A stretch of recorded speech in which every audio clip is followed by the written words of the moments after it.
You are fighting for the homeland, for its future, so that no one forgets the lessons of World War II, so that there is no place in the world for executioners, punishers, and Nazis. This was Russian President Vladimir Putin's rallying cry to his soldiers on Monday in a speech evoking the memory of Soviet heroism on the 77th anniversary of victory against Nazi Germany. Addressing massed ranks of servicemen on Red Square during the annual Victory Day parade, Putin condemned what he called external threats to weaken and split Russia. He also acknowledged the cost in Russian lives, pledging to help families of fallen soldiers. But his 11-minute speech on day 75 of the invasion of Ukraine was largely notable for what he did not say. He did not mention Ukraine by name, gave no assessment of progress in the war, and offered no indication of how long it might continue.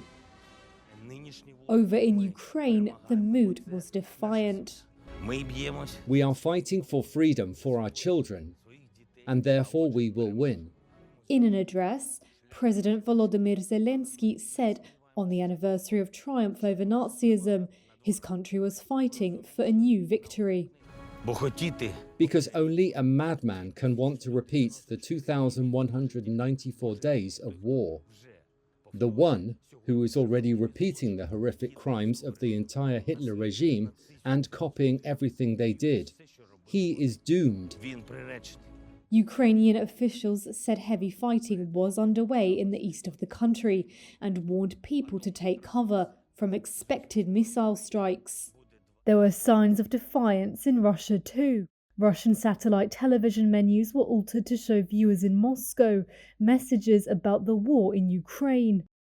Anti-war slogans such as "You have the blood of thousands of Ukrainians and hundreds of dead children on your hands," and "The TV and the authorities are lying," appeared on various channels. It was not immediately clear how the slogans appeared. As the war rolls into its 10th week, peace talks between the two sides are continuing, Russia's chief negotiator told the Interfax news agency on Monday. Ukraine and Russia have not held face-to-face peace talks since March the 29th, though they have met by video link.